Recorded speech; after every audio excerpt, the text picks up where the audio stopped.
আল্লাহ পরপর দুই আয়াতে দুটো কথা বললেন, খুব গুরুত্বপূর্ণ। এটা সূরা মুনাফিকুনের 7 নম্বর আয়াতে বললেন, ওয়ালিল্লাহি খাযাইনুস সামাওয়াতি ওয়াল আরদি ওয়ালাকিন্নাল মুনাফিকিনা লা ইয়াফকাহুন। আসমান এবং জমিনের খাজানার মালিক হলো আল্লাহ, কিন্তু মুনাফিকিনরা এটা অনুধাবন করতে পারে না।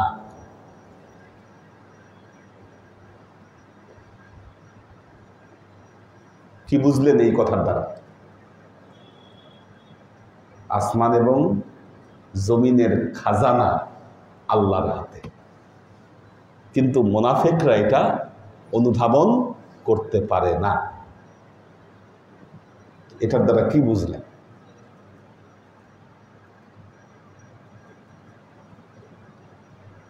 খাজানা, খাজানা কি? গুপ্ত সম্পদ। খাজানা যেটা, খাজানচি, যেখানে খাবার দাবার সম্পদ সবকিছু যেখানে জমা করে রাখে, এটা হলো খাজানা। তাহলে আসমান এবং জমিনের খাজানা কার হাতে? আল্লাহর হাতে। মুনাফিকরা এটা বুঝে না। তো মুনাফিকরা না বুঝে কি করে? মুনাফিকরা যখন বুঝে না তখন কি করে?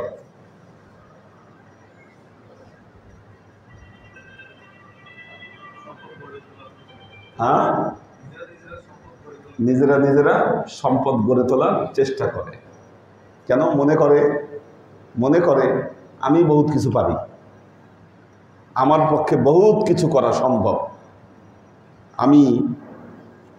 আমার গায়ে শক্তি আছে, আমার ভেতরে প্রতিভা আছে, আমি এইটা জানি, আমি ওইটা জানি, আমার পক্ষে অনেক কিছু করা সম্ভব। এবং আল্লাহকে ভুলে গিয়ে যে আসমান জমিনের খাজানা আল্লাহর হাতে, সেই আল্লাহকে ভুলে গিয়ে তারা সম্পদ আহরণের চেষ্টায় লিপ্ত হয়, সম্পদ আহরণ করে।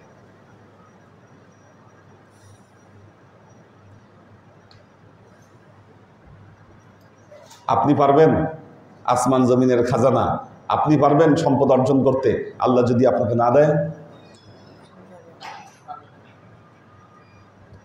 যদি খাজানা খুলে দেয় আল্লাহ একবার, खुदा जब देते हैं छप्पर खुल के देते हैं ना, हाँ, छप्पर फेरे দিয়ে দেয় আল্লাহ। যখন দেয় খাজানা তো আল্লাহর হাতে, আল্লাহ যদি দেওয়ার চেষ্টা করে তাহলে ছাপ্পর খুলে দিয়ে দেয়। এবং একটা জিনিস মনে রাখবেন, আল্লাহ যদি ছাপ্পর খুলকে আপনার হাতে যদি দেয়, তাহলে ওইটার কোনো প্রবলেম ক্রিয়েট করবে না আপনার, ওটার দ্বারা আপনার কোনো সমস্যা হবে না। খাবার যদি সুষম থাকে, এই সুষম খাবার আপনার বদহজমের কারণ হবে না, আপনার কষ্টের কারণ হবে না। কিন্তু মনে রাখবেন, যদি এই জায়গা থেকে কোনো কিছু না হয়ে থাকে, আপনি নিজের চেষ্টায় অথবা শয়তানি শক্তির উপর ভর করে আপনি সম্পদ আহরণ করলেন, ওই সম্পদ আপনাকে নিস্তার দিবে না। আপনাদের পচা সাবানের মালিকের কথা মনে আছে? আলম সাহেব কোটি কোটি টাকার মালিক ছিল। আমার মনে আছে, এটা আমি পড়েছিলাম পেপারে, বিরাট ফলাও করে ছাপানো হয়েছিল। সূত্রাপুরে একটা বাড়িতে থাকতো সে। ওই সময় সে যে হাতে ঘড়ি পরতো, রোলেক্স ঘড়ি, ওইটা কোটি টাকার উপরে ছিল। কত সালে আমার এটা মনে নাই, অনেক আগে। একটা ঘড়ির দাম তার কোটি টাকার উপরে ছিল। এবং সে যে বাসায় থাকতো খুব সিকিউর, তার ড্রয়ার ভরা টাকা, খাট ভরা টাকা, খাটের নিচে বহুত কিছু।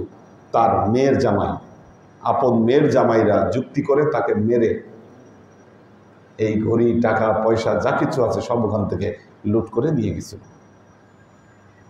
পরবর্তীতে পুলিশ এটা উদ্ধার করে এদের সবাইকে অ্যারেস্ট করে। সে যে তার সম্পদ গড়েছিল কালীর সাধনার মাধ্যমে, সে কালীর সাধনা করত। এই সম্ভব আল্লাহ যদি কাউকে কোনো কিছু না দেয়, কোনো কিছু সাধনা করে সম্পদ আহরণ করে কি আসলে সম্ভব? হ্যাঁ, সম্ভব। সম্ভব কেন সম্ভব? কারণ আল্লাহ যখন শয়তানকে অভিশপ্ত ঘোষণা করলেন, জান্নাত থেকে যখন বের করে দিলেন, শয়তান আল্লাহকে বলল রব্বি আনজিরনি, আল্লাহ আপনি আমাকে খালি হাতে বের করে দিবেন, আপনি আমারে কিছু দেন। আল্লাহ সাথে সাথে জবাব দিলেন ফাইন্নাকা মিনাল মুনজারিন, যাও তুই যা চাইলি আমি সব তোকে দিলাম।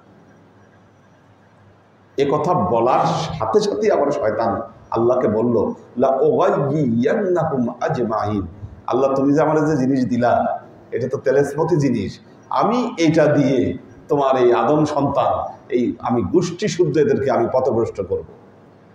আল্লাহ আবার সেখানে তৎক্ষণাৎ একটা শর্ত যুক্ত করে দিলেন, ইল্লা ইবাদিনাস সালিহিন, পারবা কিন্তু আমার সলেহীন বান্দাদেরকে পারবা না। এখন তাহলে শয়তানকে আল্লাহ কি দিল? কোনো বিস্তারিত কিছু বলে নাই। পবিত্র কোরআনে শুধু একটা আয়াত দিয়ে আল্লাহ এটা বলে দিলেন, ফাইন্নাকা মিনাল মুনজারিন। আচ্ছা ঠিক আছে, তুমি যা চাইলি যা তোকে দিয়ে দিলাম। মানে আল্লাহ এই শয়তানের হাতে কিছু ক্ষমতা, কিছু পাওয়ার, কিছু সম্পদ এটা শয়তানকে দিয়ে দিয়েছে।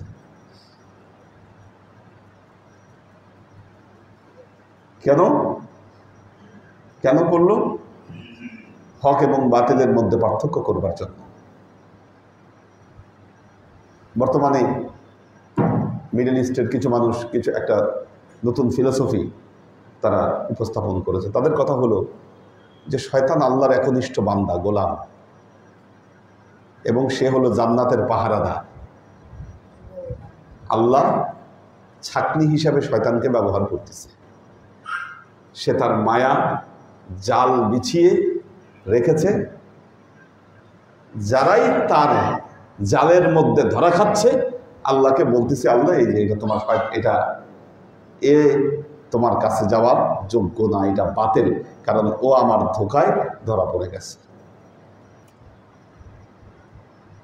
নাইলে আল্লাহর ইশারা না হলে শয়তানের শয়তানি করা এক মুহূর্ত সম্ভব না। কাজে হক এবং বাতিলের মধ্যে পার্থক্য করবার জন্য এটা দরকার। তবে শয়তানি শক্তির দ্বারা যারা সম্পদ আহরণ করছে তাদের সকলের পরিণতি হবে খারাপ, ধ্বংস পরিণতি মানুষ দর্শন করবে।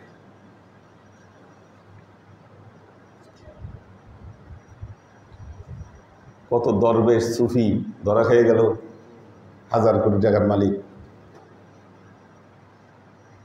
চোখের সামনে দেখতেছেন কত প্রতাপ, কত শক্তি, আজকে লজ্জিত। কারণ নিজেদের অজান্তে তারা শয়তানি শক্তির বলয়ে পা দিয়েছে, নিজেদের অজান্তে।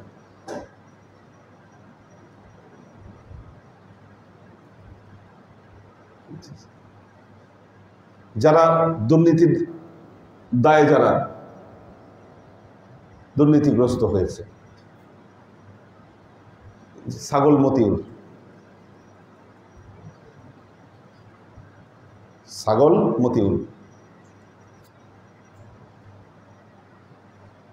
আপনি বলেন ও যে এত টাকা কামাইলো, কোনো মসজিদে গিয়ে এখন কেমনে মুখ দেখাবে আমি তো জানি না। এই সমস্ত লোকেরা কত গর্ব, কত অহংকার তারা করছে, আমার এত সম্পদ আছে।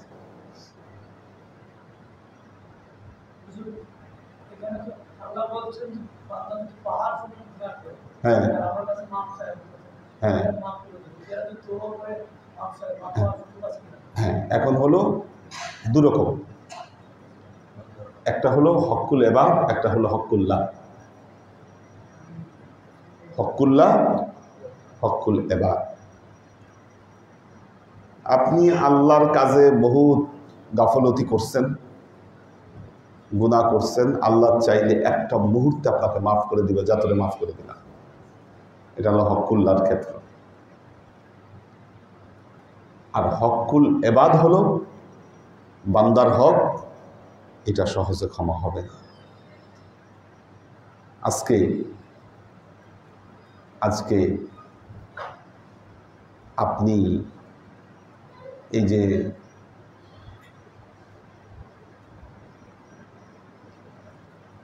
বিভিন্ন সবজি, কয় টাকা করে খান সবজি, চাউল কয় টাকা খান, এই যে জনগণ নিষ্পেষিত হচ্ছে, মানুষ অভাবের তাড়নায়, দায়ী কে? দায়ী তো এই সমস্ত চোররা। ওদের কারণে আজকে আমাদের এই অবস্থা। মাফ করবেন আপনি? যাদের সংসার চালাইতে হিমশিম খাইতে হচ্ছে, জিজ্ঞাসা করেন তো তাদেরকে, আজকে তারা যে সংসার চালাইতে হিমশিম খাচ্ছে, আজকে তাদের এই অভাব, এত অভিযোগ, মাফ করবে তারা? এত সোজা? আল্লাহ তো ওই ক্ষেত্রে মাফ করবে না। হ্যাঁ, আপনি যদি আল্লাহর দরবারে প্রমাণ করতে পারেন আপনি যে নিজামুদ্দিন আউলিয়ার মতো আপনি জীবনের সবকিছু পরিত্যাগ করে আল্লাহ ছাড়া তার ভেতরে বিলীন হয়ে গেছেন, তখন সেটা আল্লাহর বিবেচনাধীন।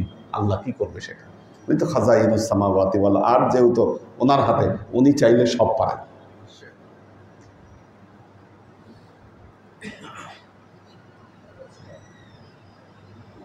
তওবার স্তরটা বুঝতে হবে যে আল্লাহ ছাড়া সবকিছুকে পরিত্যাগ করলো তার জীবনের,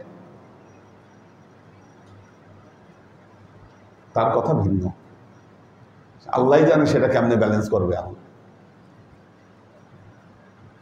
সুতরাং অলিল্লাহি খাজাইনুস সামাওয়াতি ওয়াল আরদ, আমরা এই সূত্র থেকে শুরু করেছি। এখন দেখেন, প্রথমে এই কথা বলার উদ্দেশ্য হলো আল্লাহ বুঝাইলেন, বান্দারা তোমরা যে খাজানার পেছনে ছুটছো, এই খাজানার চাবি আমার হাতে।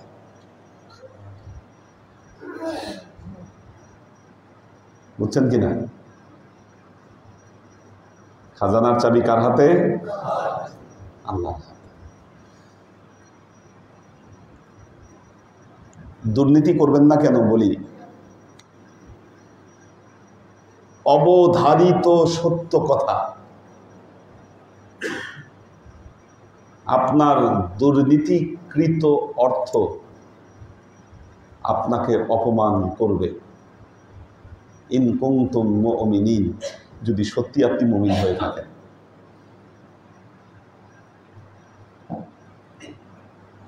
কি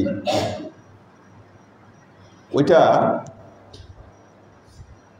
আপনাকেই আল্লাহ ওটার ফল ভোগ করে দিবে। সুতরাং এর পিছে দৌড়ায় লাভ নেই, কষ্ট দিবে আপনাকে। যে জিনিস কষ্ট দিবে ওটার পিছে দৌড়ায়। তাহলে সুপথে কিভাবে এটা অর্জন করব, সেই থিওরি আল্লাহ শিখাচ্ছেন। প্রথম থিওরি দেখেন, 1 নম্বর থিওরি, ওয়ালিল্লাহিল ইজ্জাতু ওয়ালির রাসূল ওয়ালিল মুমিনিনা ওয়ালাকিন্নাল মুনাফিকিনা লা ইয়ালামুন। এক হলো আল্লাহর ইজ্জত, নবীর ইজ্জত এবং মুমিনের ইজ্জত। যেই ব্যক্তি এই 3টা জায়গায় ইজ্জত রক্ষা করতে পারবে, সে আল্লাহর খাজায়েন ধারণ করতে পারবে। আদব,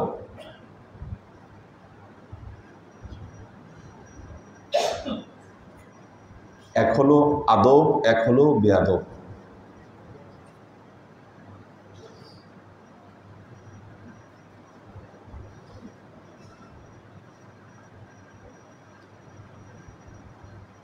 আমি এক সময় বেয়াদব ছিলাম। আমি এক সময় বেয়াদব ছিলাম, যখন মাদ্রাসায় পড়েছি তখন বেয়াদব ছিলাম। আদবটা বুঝছি আলেম পাশ করার পর। আদবের মর্মার্থ আল্লাহ আমাকে বোঝাইছে। যখন আদবের মর্মার্থ বুঝতে পারছি, আল্লাহ হঠাৎ করে আমার জীবন চেঞ্জ করে দিচ্ছে।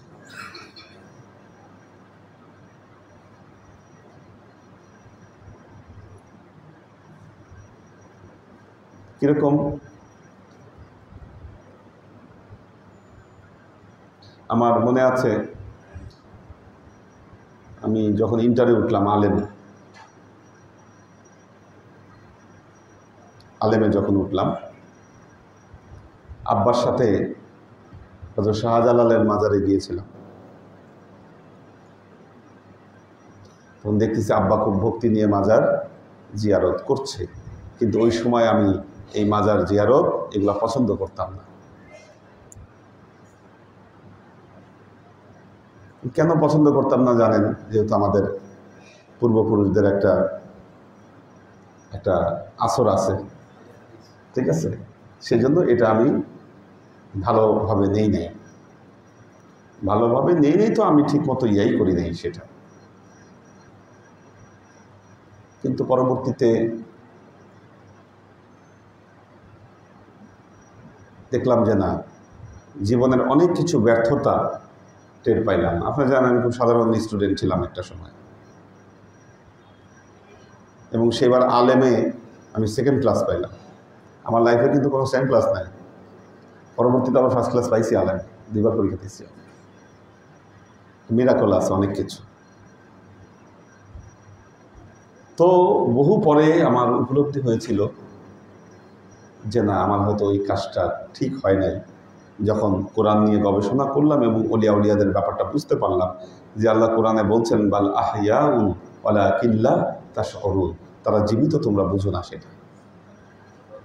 আমি আমার ভুল স্বীকার করলাম এবং আদবের গুরুত্ব তখন বুঝলাম যে না, বেয়াদব হওয়া ঠিক না।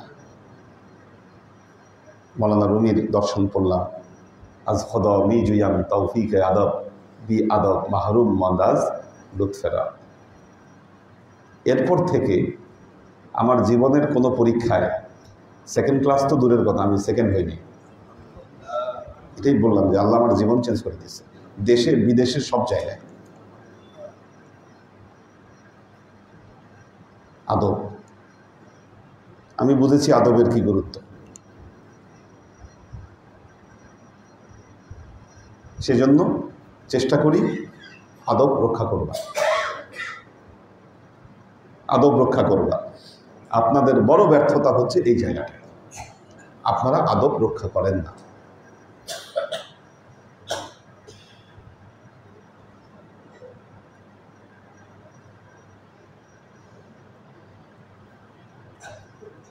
পৃথিবীর সকল মানুষের সম্মান আছে,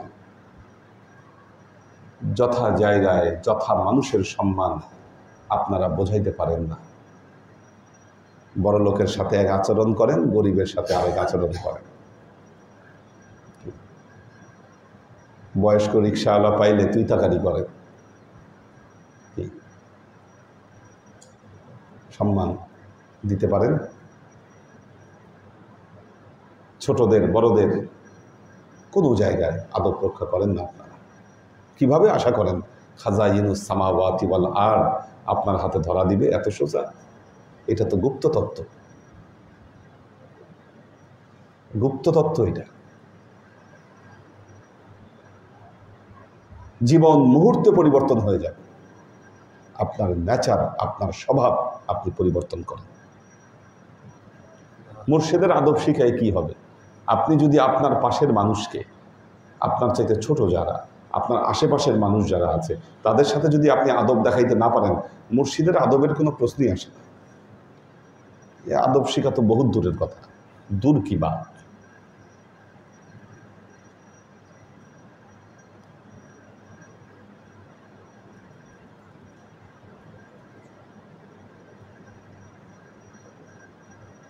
এজন্য খাজাইনুস সামাওয়াতি ওয়াল আরদ আমাদের হাতে ধরা দেয় না। আগের যুগে মানুষ খানকা দরগাতে যেত আদব শিখবার জন্য।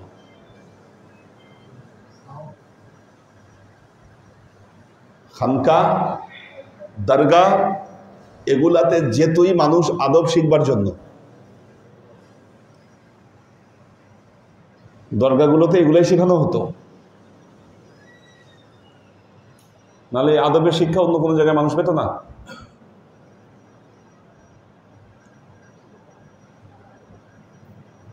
আল্লাহর আশিক ও সালিক বৃন্দ, ওয়ালিল্লাহিল ইজ্জাতু ওয়ালির রাসূল ওয়ালিল মুমিনিনা ওয়ালাকিন্নাল মুনাফিকিনা লা ইয়ালামুন।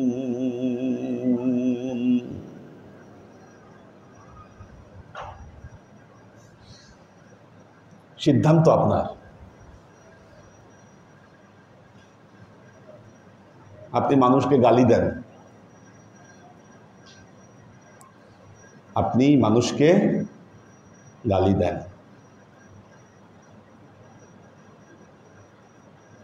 কিভাবে আশা করেন আদবের বলয়ে আপনি ঢুকবেন? সম্ভব? যেখানে আল্লাহ বলছেন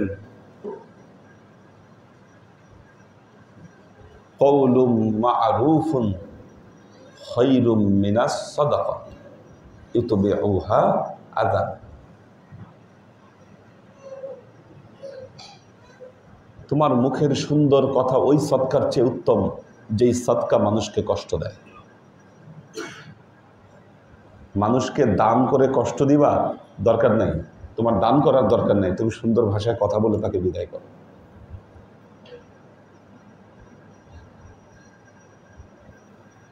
আল্লাহর আশিক ও সালিক বৃন্দ, আপনাদের জীবন ঠিক হচ্ছে না আদবের কারণে।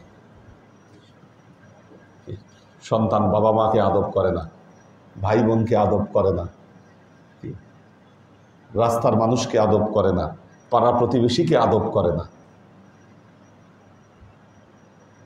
বেয়াদব, দিনে দিনে সমাজে বেয়াদবের সংখ্যা বাড়তিছে। ওস্তাদকে আদব করে না, বেয়াদব দিনে দিনে বাড়তিছে। আমাদের রহমত উঠে যাচ্ছে আল্লাহর।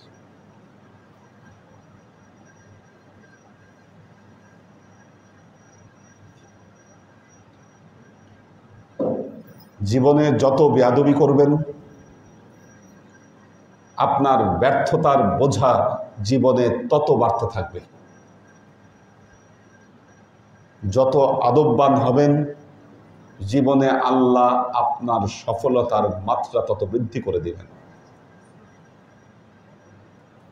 এ কথা ভাববার কারণ নাই যে আদব দেখালে, এটা আমাদের অনেকের ধারণা, আদব দেখালে মানুষ দুর্বল ভাববে, মানুষ নরম ভাববে। এটা ভাববার কোনো কারণ নেই।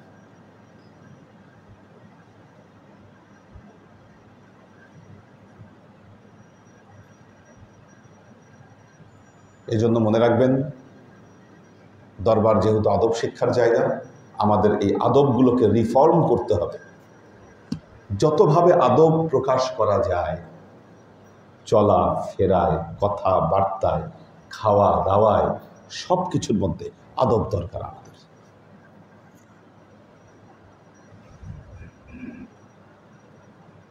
খাবারের ডিস্ট্রিবিউশনের দায়িত্ব পেয়েছেন, মানুষের সাথে চোখ বড় বড় করে কথা বলতেছেন, ধমকের সুরে কথা বলতেছেন।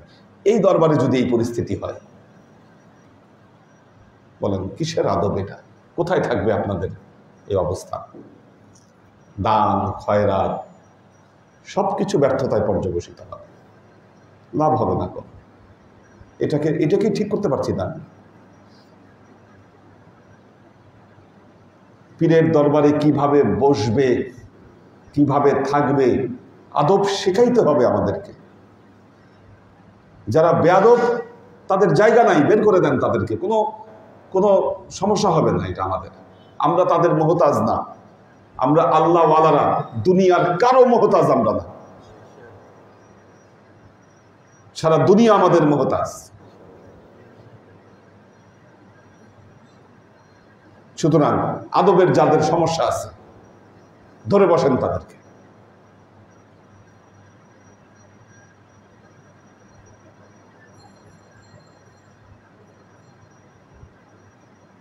যে সন্তান বাবা মার অবাধ্য, এর চেয়ে আদবের খেলাফ কি হতে পারে? যে সন্তান বাবা মার কথা মানে না, মনে রাখবেন এই দুনিয়াতে সে একটা কীট। ও যেখানে যাবে সেই জায়গার পরিবেশ নষ্ট হবে।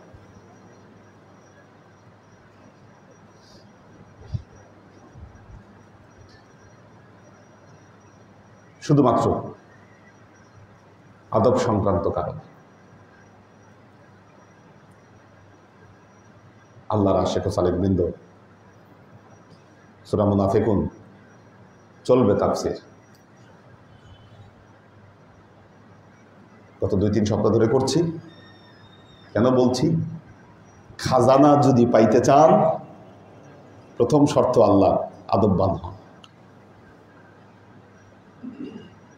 বিশেষ করে জীবন যুদ্ধে লড়াই যাদের শুরু, ইয়াং যারা, তাদেরকে তো অবশ্যই এটাকে ফলো করতে হবে। বেয়াদব হওয়ার কোনো সুযোগ নাই।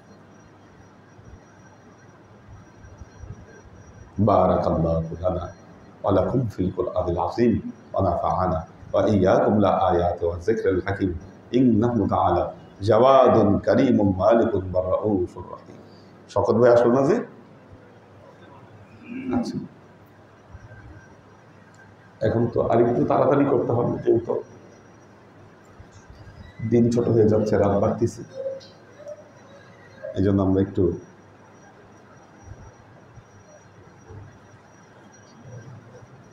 মোহাম্মদ শিয়াম হোসেন, মোহাম্মদ তায়েবা, শোয়েব খান, মাসুদ কবির,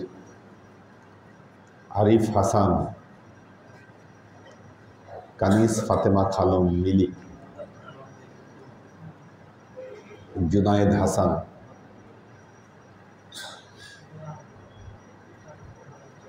রুবেল সরকার,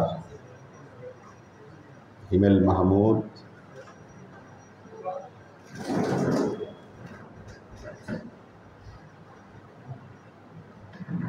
মোহাম্মদ ইমরান হোসেন, কবির হোসেন, স্নিগ্ধা রাহি, ওমর ফারুক মাইজভান্ডারি, এইচ.কে হানিফ, এইচ.কে কনক, সুরভি আক্তার দীপা, মুস্তাহিদ নূর মাহিন, নাদিয়া সুলতানা শিলা, শামিমারা, লুনা তাবাসসুম লুবনা, প্রিন্স আব্দুল মোতালেব, সোহান ইসলাম, সুলতানা আক্তার, সুরভি আক্তার নিপা, মারুফুর রহমান, সুলতান আইরিন, সুরাইয়া আক্তার, নাজিমুদ্দিন ভাই ফ্যামিলি আছেন, শামিমারা, ফারহান আহমেদ,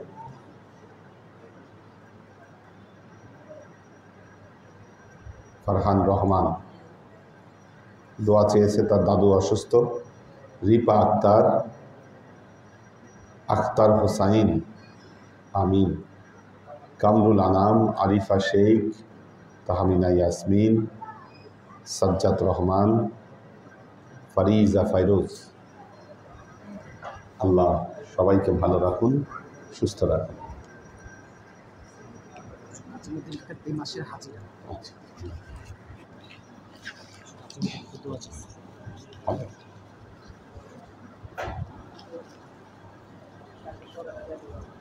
কে? ও আচ্ছা আচ্ছা আচ্ছা আচ্ছা, হ্যাঁ,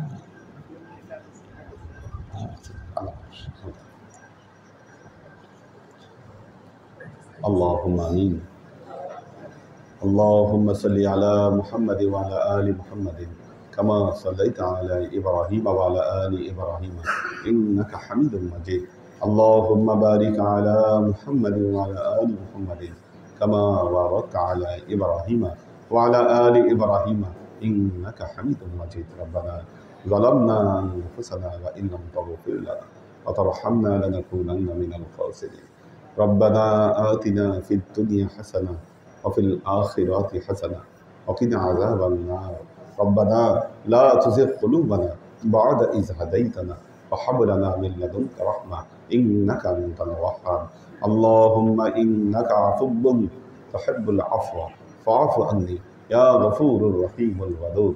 اللهم نور قلوبنا بنور الإيمان ونور قلوبنا بنور الإسلام ونور قلوبنا بنور الإحسان وزين أخلاقنا بنور محمد صلى الله عليه وسلم اللهم إنا نسألك علما نافعا رزقا واسعا عملا مقبولا شفاء من كل داء قلبا خاشعا ذهنا ذاكرا إيمانا كاملا توبة قبل الموت راحة عند الموت ونجاة بعد الموت اللهم إنا نسألك رحمتك في كل درجة فلاحا في كل أمر ونعوذ بك من الشرك والشك والنفاق والبدعة ومن كل وسوسة الشيطان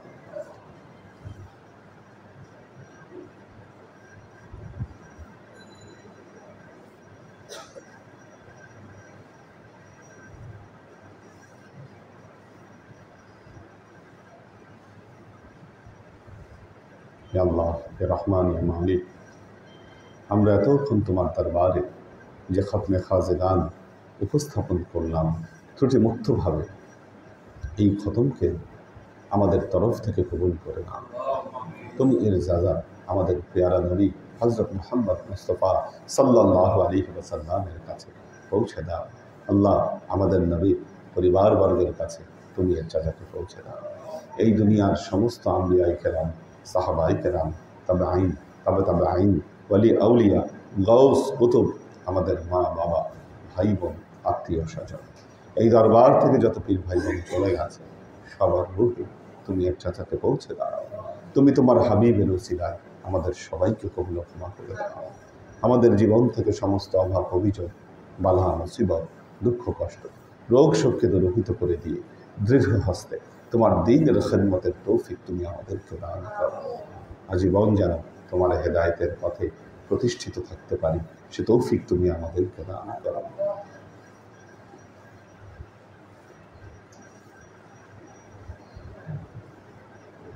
سبحان ربك رب العزة عما يصفون سلام على المرسلين الحمد لله رب العالمين واجعل آخر كلمتنا عند الموت لا إله إلا الله محمد رسول الله صلى الله عليه وسلم.